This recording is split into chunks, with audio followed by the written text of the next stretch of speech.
Estamos revisando las 7 frases o las 7 palabras de Cristo en la cruz y habíamos visto algunas de estas frases.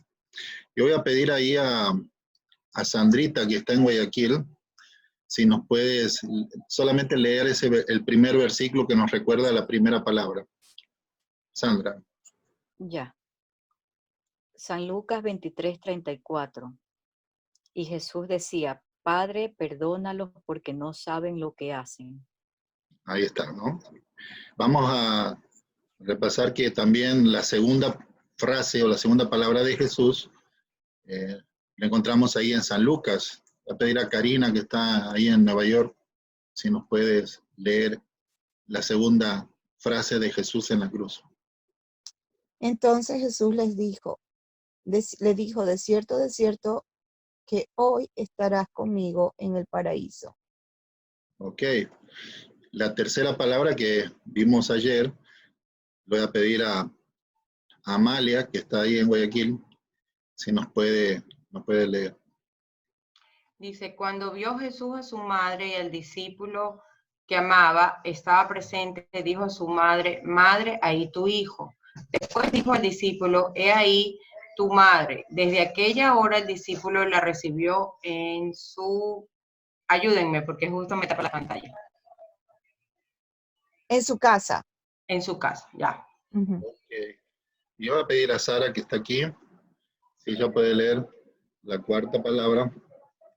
San Mateo 27:46 dice, cerca de la hora novena, Jesús clamó a gran voz diciendo, Elí, Elí, lama sabactani. Esto es, Dios mío, ¿por qué me has desamparado?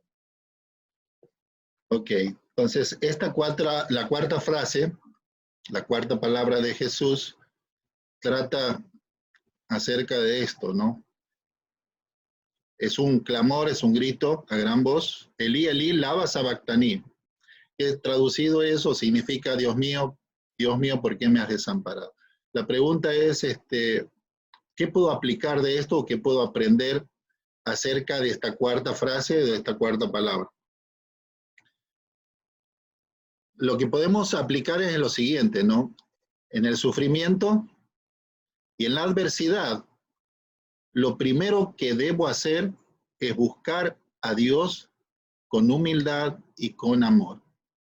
En el sufrimiento y la adversidad. Hay que recordar que la tortura que recibió Jesús en la cruz era terrible. Lo habían masacrado y estaba al borde de la muerte. Interesante que los prisioneros de guerra, para obtener la información, justamente hacen esto, lo torturan, ¿no es cierto? Y lo torturan de tal forma de que realmente todo prisionero, y esos son estudios, ¿no? La psicología dice que por eso no existe la tortura de guerra, porque termina diciendo toda la verdad, la persona, no aguanta el dolor. Y ante la tortura del crucificado, lo que decían, lo que afloraba eran todos los más bajos sentimientos de resentimiento, de ira, de odio. Ahora Jesús, en medio de su dolor, en esta cuarta frase, ¿qué hay en su alma, qué hay en su corazón respecto al sufrimiento? Fíjense lo que dice ahí, está subrayado con amarillo, Amalia. ¿Qué es lo que en el versículo está con amarillo? Elí, Elí, esto es Dios mío, Dios mío. Ajá. En el sufrimiento vemos que Jesús no reclama a Dios, no le dice, ¿por qué estoy sufriendo aquí? ¿Por qué me has metido en esta situación? Él dice, Dios mío, es una frase tan tierna, ¿no? Tan amorosa que se dirige a Dios. Por eso, importante, ¿no? En el sufrimiento, en la adversidad, lo primero que debo hacer es buscar a Dios, pero con humildad y con amor. Esta frase, Elí, Elí, esto es Dios mío, Jesús no está reclamando a Dios, No está diciendo, Dios, ¿qué pasó? ¿Por qué me metes aquí? Me está doliendo, estoy sufriendo, esto no es justo, yo no merezco esto. No, no, no, no. En el sufrimiento y la adversidad lo primero que debo hacer es buscar a Dios con humildad y amor. Ok, vamos a ver lo siguiente. ¿Cómo reaccionamos generalmente los seres humanos ante el sufrimiento? ¿Cómo reaccionamos? A nadie le gusta sufrir. ¿A quién le gusta estar enfermo? ¿A quién le gusta sentirse mal? ¿A quién le gusta estar en una cama de hospital? ¿A quién le gusta estar sin dinero o con hambre? A nadie, ¿verdad? Pero vamos a revisar, a recordar un poquito en la Biblia, ¿no es cierto?, personas y cómo reaccionaron ante el sufrimiento. ¿Se recuerdan de este personaje de Job? ¿Qué se acuerdan de Job? ¿Sufrió o no sufrió Job? Sí, sufrió mucho. ¿Quién puede contar o relatar, hacer un pequeño resumen de lo que sufrió Job? ¿Qué se acuerdan de Job? ¿Qué le pasó a Job? A ver, Job perdió familia, perdió sus terrenos, o sea, sus cosas materiales. Le dio lepra también. Se enfermó. Sí, se enfermó. Sufrió muchísimo. ¿Quién más puede agregar acerca de Job? Recordarnos un poquito qué le pasó, qué le sucedió. Después que perdió a su esposa, porque hasta su esposa le dijo, ¿por qué no maldices a Dios si te mueres? Sí, primero perdió a sus hijos. También sus hijos, sus amigos le dieron la espalda. Perdió completamente su salud. Ni siquiera podía comer. Él quedó en pellejo y hueso, ¿no? Mejor Perdió dicho, sus tierras, me parece, sus animales. todas sus tierras, todos sus animales, todos sus hijos. Y a veces uno se pone a pensar, ¿no? Si de un día para otro uno es tocado de esa manera. Sí, él perdió todo, perdió su salud. Okay. Realmente yo creo que después de Jesucristo, el que más ha sufrido realmente fue Job, ¿no? Como ustedes lo expresaron muy bien, ¿no? Perdieron sus bienes materiales, perdió sus hijos, sus hijas, perdió dinero, perdió posesiones, perdió su propia salud, tenía sarna, tenía todo su cuerpo con erupciones, no tenía tranquilidad, no podía dormir, dice que de noche estaba los espantos y también, como mencionaba Sara, su esposa, lo que ella, cómo reaccionó ante el sufrimiento. Pero vamos, es interesante, yo le dejo como tarea, si ustedes leen capítulo 1 y 2 de Job, ahí encuentra el panorama como de un día, en un solo día le vino toda la catástrofe encima. O sea, perdió la salud, perdió sus hijos, perdió su dinero, perdió todo, absolutamente casi todo. No perdió su vida, pero ni a su esposa, pero después perdió todo, absolutamente todo. Entonces, yo voy a pedir, de pronto, voy a pedir a Andrés, no, voy a ver cómo hago acá yo para bajarle el volumen a mi computadora. Entonces Job se levantó y rasgó su manto, y rasuró su cabeza, y se postró en tierra, y adoró. Y dijo, desnudo salí del vientre de mi madre, y desnudo volveré allá. Jehová dio, y Jehová quitó. Sea el nombre de Jehová bendito. En todo esto no pecó Job, ni atribuyó a Dios despropósito alguno. Job 1, 20 al 22. Ok, gracias, Andrés. Entonces, vemos aquí Job, ¿no? Después de todo lo que le sucedió ante el sufrimiento, ¿cómo reaccionó Job? Dice que le dolió, estaba sufriendo, dice que se rasgó el manto, se rasuró la cabeza, se postró en tierra. Todo eso es una demostración de que realmente le dolía y estaba sufriendo. Pero dice que se postró en tierra y adoró. Ahora, ¿qué pensaba? ¿Qué pensamientos había en la cabeza de Job en medio del sufrimiento? ¿Cómo reaccionó Job ante el sufrimiento? Dice el versículo 21, ¿no?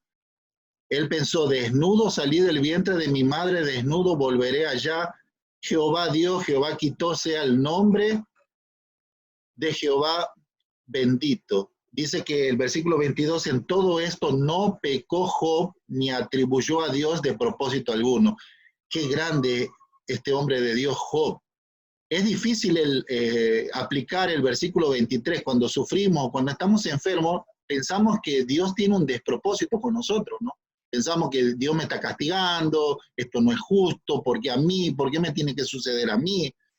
¿Ah? ¿Por qué otros, de pronto, que no buscan a Dios, no les falta nada, están sanos? ¿Y por qué yo, que busco a Dios, me pasan todas las catástrofes? Este versículo 22 de Job dice que Job no pecó ni atribuyó a Dios despropósito alguno. De pronto no tenía el panorama claro Job. Job no entendía y no sabía qué era lo que estaba pasando. Él no tenía escrituras. Era la primera vez que esto le sucedía a un hombre de Dios en ese tiempo. Pero él pensaba, Dios debe tener algún propósito. Dios, así como me metió en esta situación, me va a sacar. Entonces había una luz de esperanza, ¿no es cierto? Hay un propósito. Por eso esa parte donde dice, no atribuyó a Dios despropósito alguno. Dios siempre tiene un propósito, aún en el sufrimiento y aún cuando las cosas no están resultando bien, ¿no? Vamos a seguir, ¿no? ¿Cómo estamos en el tema cómo reaccionamos ante el sufrimiento?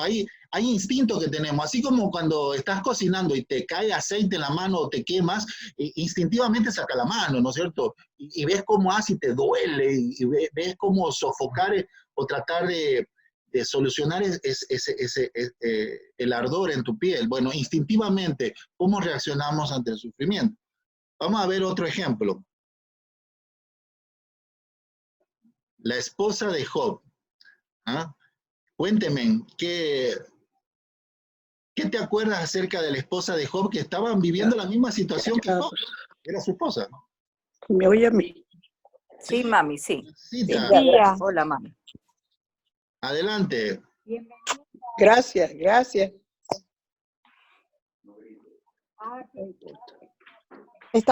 Mario está hablando sobre la vida de Job y ahorita hizo una pregunta. ¿Cuál es la pregunta, Mario?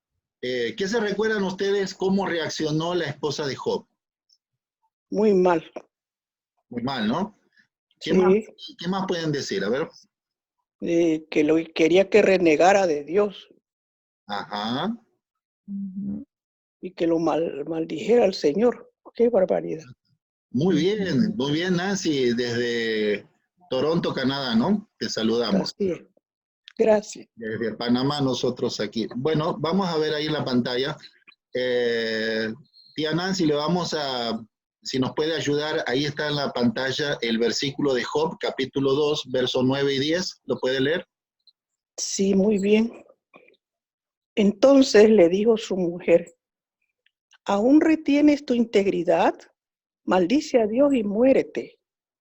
Y él le dijo, como suele hablar cualquiera de las mujeres fatuas, has hablado, ¿qué? ¿Recibiremos a Dios de Dios el bien y el mal no lo recibiremos? En todo esto no pecó Job con sus labios. Job 2, 9 y 10. Así es. Miren, ¿no? Es la misma circunstancia, es el mismo dolor, porque la misma familia, ambos, Job y su esposa, perdieron todo, perdieron a sus hijos y reaccionan de una forma totalmente diferente. ¿Cuál es? Diferente, así es. La diferencia anida en lo profundo del corazón.